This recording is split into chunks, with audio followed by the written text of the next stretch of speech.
Votre invité à présent dans la grande interview en direct sur Boursorama, c'est Nicolas Bavrez. Bonjour. Bonjour. Merci d'être là avec nous en direct. On parlait juste avant avec le Figaro de tous ces changements à venir sur le marché du travail, notre façon de bosser. Ce sondage qui montre qu'un tiers des salariés franciliens veulent quitter la région parisienne. Et là, on se dit, est-ce qu'on assiste vraiment à une exode vers les villes moyennes? Est-ce qu'il n'y a pas une petite revanche des villes moyennes? Est-ce que c'est quelque part aussi un mouvement de rééquilibrage du territoire qui est plutôt salutaire ou sain? Alors c'est un mouvement qui n'est pas propre à la France. On voit aussi aux États-Unis, New York, Los Angeles, San Francisco, très touchés par des départs. Évidemment, Londres également. Londres a perdu pratiquement 1 million d'habitants, le Grand Londres. Temporairement ou définitivement? On verra. Alors, il y a un effet Brexit et un effet... donc, pour Londres, il y a les deux effets, puisqu'il y a beaucoup d'étrangers qui étaient à Londres qui sont partis.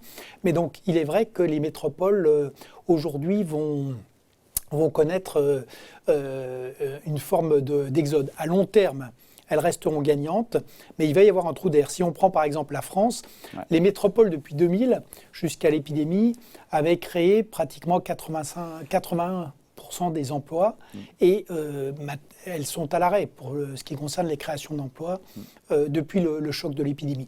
Et si on repart un peu, j'allais dire, dans l'histoire, ce qui est intéressant quand on regarde par exemple la grande peste noire qui a tué le tiers des habitants de l'Europe en 1348-1350, ou la grippe espagnole qui a correspondu à la fin de la Première Guerre mondiale, à chaque fois, on a eu des grands changements.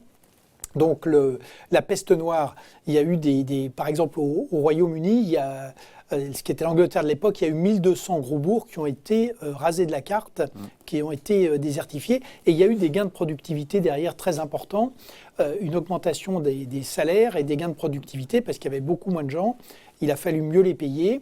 Et puis les villes ont essayé de réattirer de la main-d'œuvre. Et pour les territoires, c'est bon? On parle de territoires laissés en jachère, en déshérence, qui voient leur population décliner. C'est vrai que ça va être... Ça rééquilibre un petit peu Ça va rééquilibrer avec un avantage quand même aux villes moyennes situées à 1h30 ou 2 heures des grandes métropoles. C'est-à-dire qu'il ne faut jamais oublier que, oui, c'est les villes moyennes, mais que la proximité de la métropole va quand même continuer à être très importante et que c'est quand même les métropoles qui vont continuer à attirer le développement.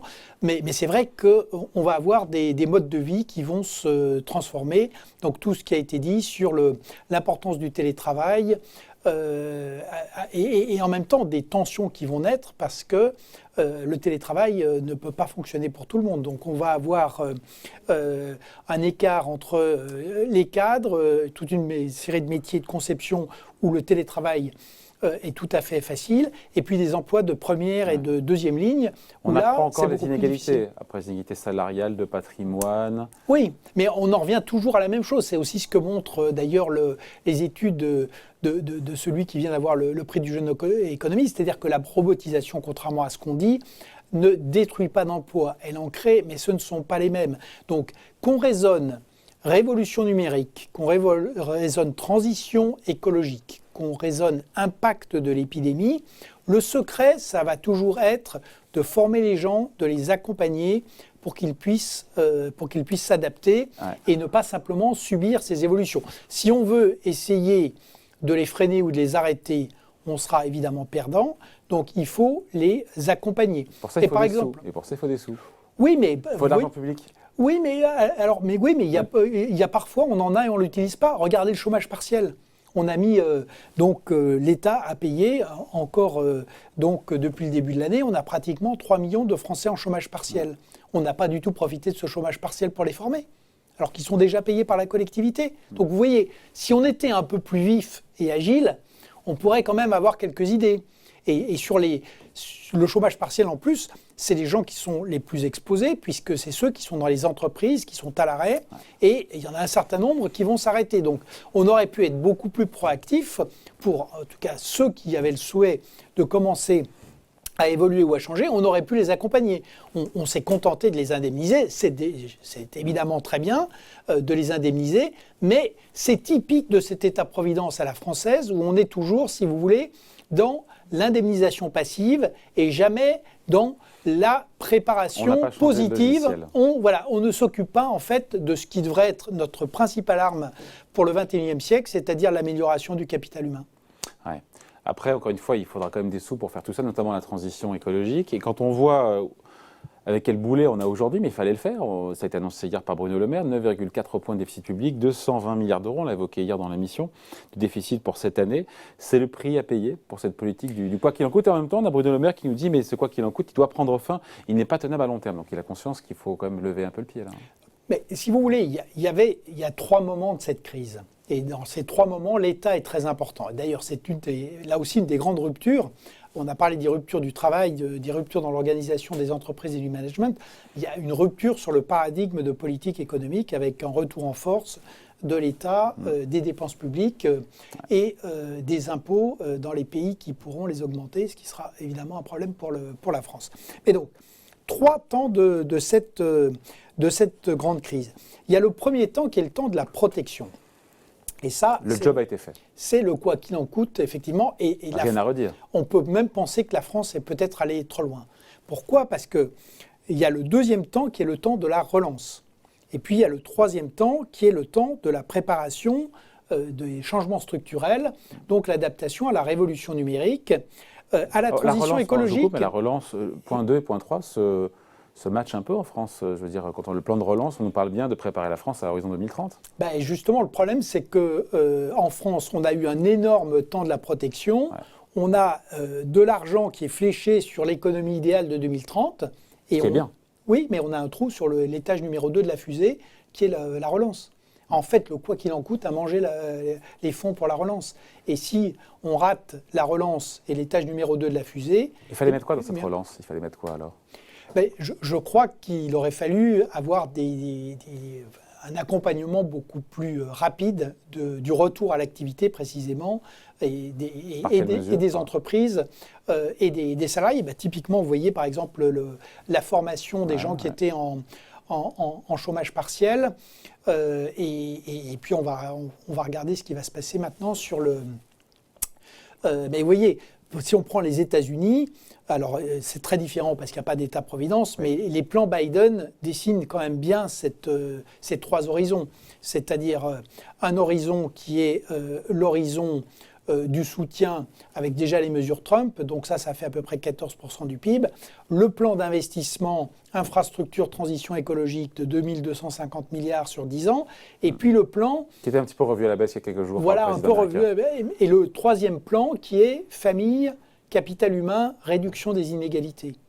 Et c'est vrai qu'on a quand même quelque chose d'assez décidé.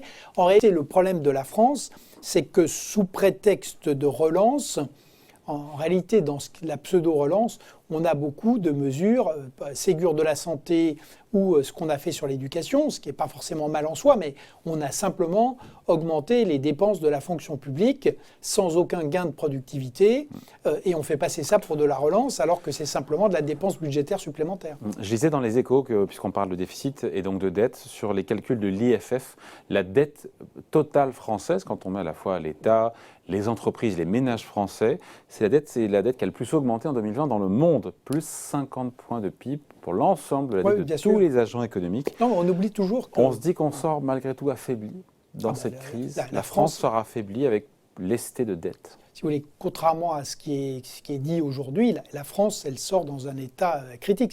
C'est pas une France augmentée, c'est une France extrêmement diminuée. Pourquoi ? Parce que, pour une raison qui est d'ailleurs extrêmement simple, c'est qu'on avait déjà un appareil de production qui était très affaibli, et la France, elle a eu cette malchance que les quelques pôles d'excellence qui lui restaient ont été télescopés de plein fouet. Le tourisme, l'événementiel, la culture, l'aéronautique, l'automobile. Donc il y en a un secteur qui a à peu près traversé c'est le luxe. Ouais. Mais tous les autres ont été frappés de plein fouet. D'ailleurs, on le voit bien, contrairement à ce qu'espérait le gouvernement, la France est en récession au premier trimestre. Et si vous voulez, derrière, ce qui va être très important, c'est de voir comment ces secteurs vont pouvoir rebondir. Ouais. Quand on prend par exemple l'hôtellerie de luxe, on s'aperçoit que ça ne va pas être simple. Les touristes internationaux vont mettre du temps à revenir.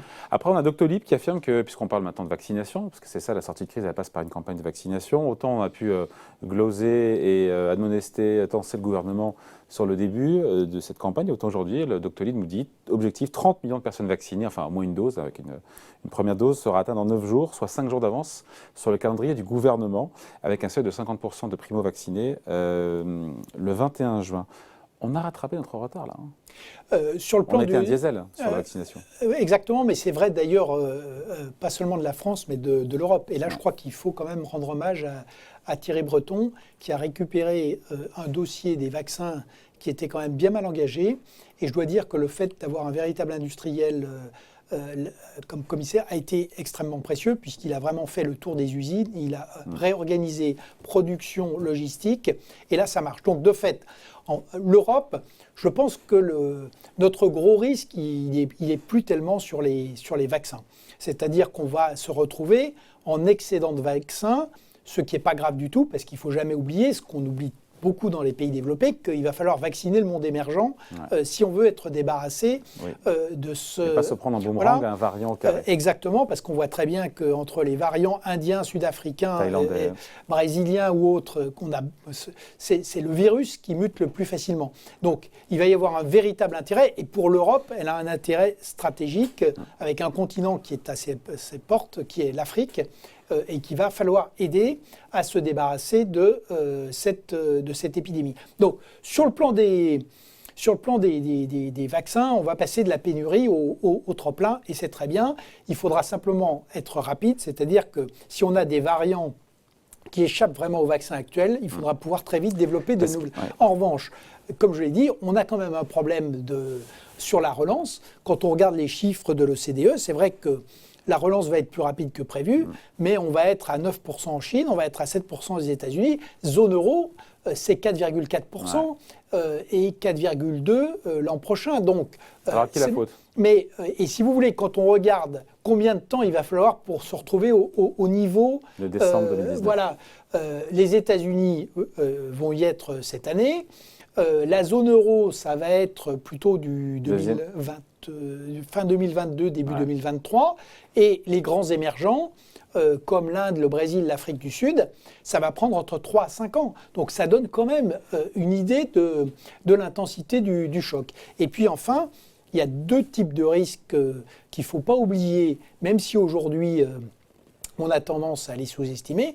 Il va y avoir un risque social qu'on a un peu évoqué, parce que cette sortie des aides va quand même être compliquée et pour des entreprises qui vont être confrontées à un mur de dette. Le gouvernement nous dit progressivement. On a eu Olivier Dussopt ici, ministre des Comptes publics, nous a dit que ça sera tout doucement, on débranchera tout doucement, on accompagnera. Oui, mais enfin, tout doucement certes. Je rappelle quand même qu'il y a un problème qui est inflation et possibilité de remonter des taux d'intérêt. Si les taux d'intérêt remontent plus vite, il va falloir quand même ramener de l'ordre dans nos finances publiques. Lagarde a dit, pour l'instant, il n'y a pas de sujet. Elle nous a dit mais juste pardon. Et puis le dernier, alors, dont personne ne parle, mais que sur les risques, géopolitique. Parce que quand même, quand on regarde l'Europe, si vous voulez, ce qui s'est passé en Biélorussie, c'est quand même quelque chose d'extravagant. C'est un peu l'équivalent du blocus de Berlin en 1948. C'est quand même un changement de monde. Que maintenant, on ait des régimes autoritaires qui se permettent de faire des actes de piraterie aérienne sur un avion européen qui relie 2 capitales de l'Union. Auparavant, Vladimir Poutine avait quand même massé 100 000 hommes à la frontière ukrainienne. La situation du Moyen-Orient est quand même tout sauf stabilisée. Le Sahel, on voit avec le Mali que les choses également sont extrêmement compliquées. Donc, ce qui est frappant, c'est que là aussi, vous voyez, pour les vaccins, je pense que l'Europe a vraiment fait le travail. Pour la relance, là aussi, ça a été un côté diesel, mais si les versements se font rapidement, sur les 750 milliards d'euros, ça peut aller.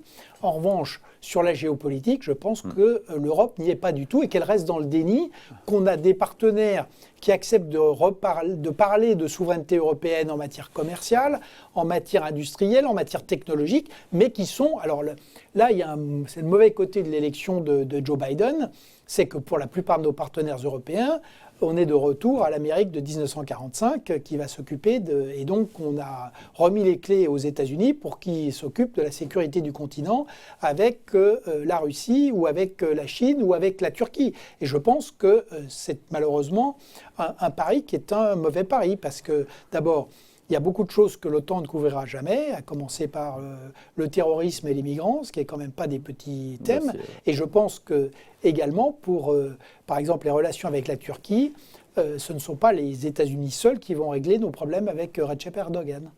Je reviens sur cette campagne de vaccination et sur les variants. On a comme des Britanniques qui sont largement en avance sur nous en termes de campagne de vaccination.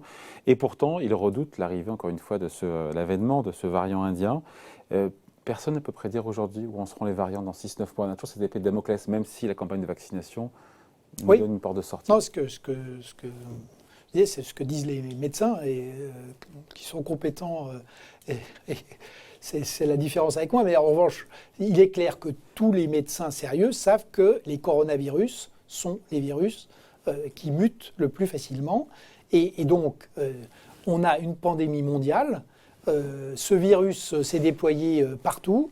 Il y a des endroits où on a complètement perdu le contrôle, au Brésil, en Inde, dans certains pays d'Afrique. Et donc, les risques de mutation sont évidemment très grands. Mais ce que j'indiquais quand même, le facteur d'optimisme, c'est qu'on sait maintenant, notamment avec les vaccins ARN messagers, c'est que normalement, on serait capable, selon les laboratoires qui les ont développés, on serait capable très vite de développer des vaccins qui pourraient cibler des formules qui seraient plus contaminantes ou plus dangereuses et qui ne seraient pas couvertes par les vaccins actuels. Après, encore une fois, Mais si vous voulez, ça, c'est quand même une incitation très forte. Et il faut quand même qu'on revienne à quelques fondamentaux, parce que tout le monde, cette épidémie a provoqué un grand repli. Les individus sont repliés sur eux-mêmes, les familles sur eux-mêmes, les nations sur elles-mêmes. Mais une pandémie, ça nous a rappelé quand même que ces risques, ils sont planétaires. Et donc, c'est vrai qu'aujourd'hui, forcément, tout le monde est obsédé par les vaccins dans les pays développés, et notamment le retard qu'avait pris l'Europe à l'origine.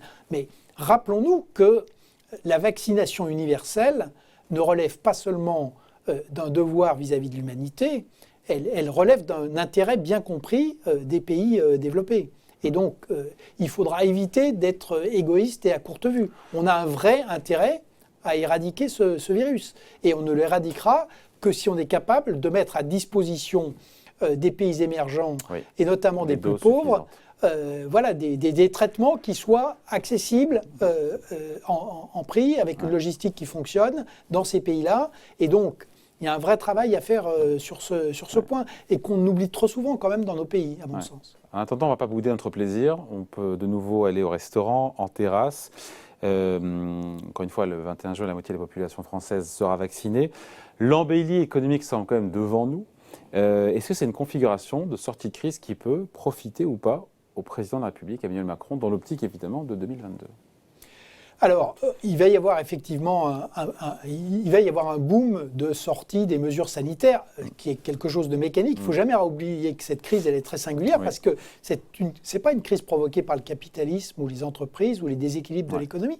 C'est une crise qui est provoquée par les États qui ont fermé des pans entiers de l'activité. Donc, par ailleurs, les ménages ont de l'argent, il y a 200 milliards d'épargne accumulée, donc il va y avoir un boom. Le pari d'Emmanuel Macron, c'est celui du quoi qu'il en coûte. C'est-à-dire qu'en réalité, ce qu'est en train de faire Emmanuel Macron et son gouvernement, ce qu'ils sont en train de faire, c'est d'essayer de bâtir un pont de dépenses et de bulles de la dépense et de la dette publique jusqu'à l'élection présidentielle. Donc, de surfer sur... et d'éviter justement d'avoir le mur de la dette et du chômage. Est-ce que ça peut lui profiter politiquement ? Et donc, en tout cas, c'est son pari. Et c'est un pari, comme toujours dans une période de boom. On voit d'ailleurs que la cote de popularité des dirigeants remonte plutôt pour l'instant. C'est un pari qui peut... en tout cas, c'est aujourd'hui très clairement la stratégie qu'il essaie de mettre en œuvre. Et ça suppose de retourner, j'allais dire, l'opinion, d'avoir le bénéfice de la sortie de l'épidémie, de l'amélioration de la sortie. Et ça suppose quand même d'arriver à contenir les risques, et notamment les risques sociaux. et les risques de colère politique avec la partie de la population qui bénéficierait moins de ce retour à la normale. Après, on a ce scénario d'un duel, encore une fois, entre Marine Le Pen et Emmanuel Macron pour 2022 qui se confirme, en tout cas, qui se renforce à chaque sondage. Qu'est-ce qui pourrait troubler cette affiche qui paraît de plus en plus probable, pour ne pas dire inéluctable, en tout cas probable? Je crois qu'il n'y a jamais rien d'inéluctable. Si vous regardez les dernières élections présidentielles, à chaque fois, il y avait un match qui était annoncé et les Français ont fait des choix qui étaient différents. Donc je crois qu'aujourd'hui, l'électorat est extrêmement mobile. On a effectivement... Avec un second tour qui est dans la marge d'erreur, hein, faut dire ce et par ailleurs, aujourd'hui, la France est en... Le risque d'arrivée de l'extrême droite au pouvoir n'a jamais été aussi fort pour une raison claire, c'est que tout ce qui favorise l'extrême droite, c'est-à-dire la déstabilisation de la classe moyenne, une grande crise économique avec du chômage, une insécurité galopante, l'impression que la démocratie fonctionne mal et que les dirigeants... et la délégitimation des dirigeants, tous ces curseurs seront au maximum. Donc c'est d'ailleurs là, pour le coup, la stratégie de Mme Le Pen, qui est de ne pas prendre de risques et de laisser la situation et ses adversaires faire campagne pour elle. Donc on a un risque politique majeur sur la France en 2022. Je crois que, au-delà des forces en présence, c'est vrai que la gauche est divisée et par ailleurs en petite forme. On a une évolution de l'électorat à droite. La stratégie politique du président de la République, c'est de casser les Républicains après avoir cassé le Parti socialiste lors de la dernière élection. Il utilise les élections régionales pour cela. Donc, de fait, la grande question, c'est est-ce qu'un candidat arrive à s'interposer à droite ? Parce qu'un candidat de droite au second tour fait un meilleur score face à Marine Le Pen qu'Emmanuel Macron. Et donc, c'est ce risque politique qu'Emmanuel Macron essaye de gérer de deux manières. Donc, casser les Républicains avec les régionales et par ailleurs, l'alliance implicite avec Nicolas Sarkozy qui... voilà. Alors, ça, c'est la partie tactique politique, elle est très importante. Ensuite, le fond de cette élection, parce qu'il faut quand même en parler, ça rejoint ce que vous disiez, c'est que la France va arriver dans un état d'extrême faiblesse dans cette élection. Elle a quand même beaucoup perdu de substance économique. Elle a une société qui est quand même divisée, éclatée, qui n'a jamais été aussi fragilisée sans doute depuis les années 30. Elle a perdu beaucoup de son crédit en Europe et dans le monde. Il y a un état de droit qui vacille, une insécurité quand même très forte. Des problèmes de terrorisme djihadiste. Et donc, si vous voulez, le problème qu'il faut qu'on arrive à aborder, c'est qu'on n'est plus on dépasse de beaucoup des problèmes de relance. La France est vraiment un pays à reconstruire. On est comme en 1945, il faut trouver les moyens de faire émerger un nouveau pacte économique et social, mais aussi un nouveau pacte démocratique. Et c'est de ça qu'il faudrait parler. C'est ça les vrais thèmes. C'est pas le menu des cantines scolaires. Donc, et c'est là où on va voir s'il reste un peu de ressort dans cette démocratie. C'est, j'allais dire, une fois, quelles que soient les têtes d'affiche, est-ce que la démocratie française va faire en sorte que cette fois-ci, on débatte des vrais sujets, des vrais thèmes, et d'avoir vraiment justement ce débat de fond sur qu'est-ce que la France veut être au XXIe siècle. Faisons le constat, parce que cette épidémie elle a été un formidable révélateur de tous les dysfonctionnements, les faiblesses, etc. Elle a montré aussi qu'il y avait des sources de rebond en France, avec la vitalité de la société. Si on prend le système de santé, le côté étatique a totalement failli, mais il y a des gens dans les hôpitaux qui ont réussi, en bricolant, à tripler la capacité des lits de réanimation. Donc, et on l'a vu partout, qu'il y avait de la créativité, de la réactivité. On a vu partout aussi que la proximité, la décentralisation était positive. Donc, c'est de tout ça qu'il va falloir essayer de parler pour essayer de rebâtir un projet. Mais le risque politique en Europe, il est sur la France aujourd'hui. Alors, il y a un risque... En Allemagne aussi. Il y a des élections en Allemagne aussi. Voilà. Mais législatives le risque sur l'Allemagne, il est différent. Il est sur la nature de la coalition. Entre les Verts, éventuellement. Voilà, et les conséquences, parce que les Verts risquent d'avoir un rôle central dans la prochaine coalition. En fait, ce n'est pas tellement sur l'économie et le capitalisme. Ils vont accélérer la transition écologique, mais les Verts sont tout à fait acquis à l'économie de marché en Allemagne. En revanche, sur la politique étrangère, ils seront plus sur les valeurs, donc plus éloignés du mercantilisme, de la diplomatie mercantiliste de la Merkel, ce qui a des côtés positifs. Donc plus dur avec la Chine sur les Ouïghours et les droits de l'homme, plus dur avec la Russie, donc et en revanche, il y aura deux problèmes. Ils sont pro-européens, les Verts, mais ils sont pas francophiles, parce qu'il y a deux grands dossiers qui les séparent de la France, le nucléaire, sur lesquels ils sont complètement fermés, et puis la partie militaire, sur lesquels ils souhaitent sortir des objectifs de 2% et plutôt désinvestir, alors qu'on est quand même dans un moment où les risques stratégiques... Il pourrait y avoir des frictions entre la France et l'Allemagne. Il peut y avoir des frictions, mais c'est ça le risque allemand. Le risque français... Il est politique. C'est le risque qu'on avait cru conjurer en 2017, c'est-à-dire le risque avec encore une fois une élection de second tour qui est pour l'instant dans la marge d'erreur, et Marine Le Pen qui a abandonné sa ligne anticapitaliste. Elle a passé par perte des profits la sortie de l'euro. Certains parleront de reniement, d'opportunisme, mais en tout cas ça peut lui faire grappiller des voix, notamment à droite.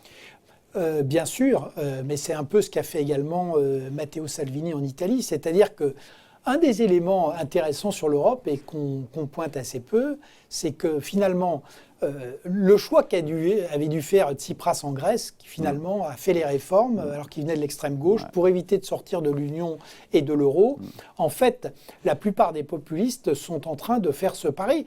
Et ils le font pourquoi ? Pour une raison simple, c'est que les citoyens ont compris. Très franchement, on vient d'en parler. L'Union... Elle a 4 grands thèmes aujourd'hui. Les vaccins, elle va sans doute sortir pas si mal après un départ effectivement plutôt calamiteux, mais le diesel va rattraper le terrain. La relance, si on arrive à délivrer les fonds à temps, ça permet quand même de faire une partie du rattrapage. Ensuite, il y a un thème sur lequel, alors qui était au cœur des compétences européennes, la réouverture des frontières à peu près coordonnées. On a le pass sanitaire, mais là, ce n'est pas encore fait.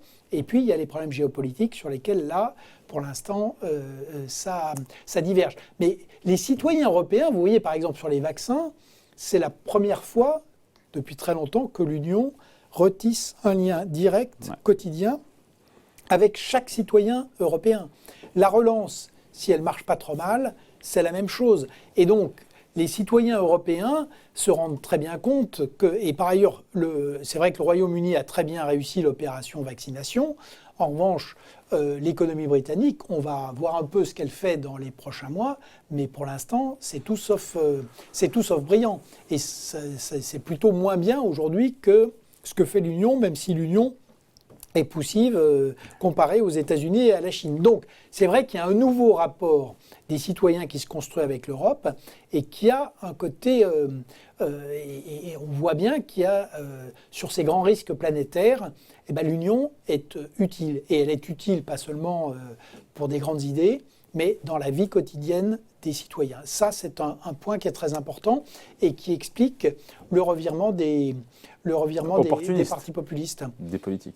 Oui, mais de toute façon, les partis populistes sont par nature opportunistes. Ils vivent de la démagogie, donc ils vivent des passions. Et donc, quand les passions collectives, ils ont essayé la passion anti-européenne, si elle ne marche pas, on repasse sur autre chose. Mais il est vrai que un parti extrémiste qui est très dur sur l'immigration et la sécurité, qui cesse d'être hostile au capitalisme et qui cesse d'être hostile à l'Europe, c'est une offre politique qui est extrêmement dangereuse.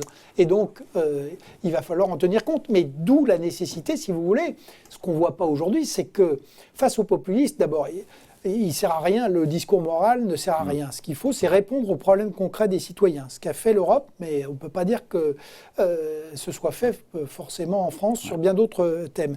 Et la deuxième chose, c'est que il ne faut pas être défensif. Aujourd'hui, la plupart des partis dits de gouvernement sont uniquement dans la défense. Et donc, il faut avoir un projet de reconstruction de ce pays qui soit un projet qui soit fondé sur des valeurs, qui soient des valeurs propres, qui reprennent l'histoire, les traditions, les structures de notre pays, donc un projet propre à la France, et qui soit totalement différent de celui de l'extrême droite. Bon voilà, c'est tout un programme. On aura l'occasion d'en reparler quand vous reviendrez de manière plus fine et plus précise. Merci en tout cas d'avoir été avec nous. Nicolas Bavrez, Merci beaucoup. Économiste et historien, invité de la grande interview en direct sur Boursorama. Merci. Merci.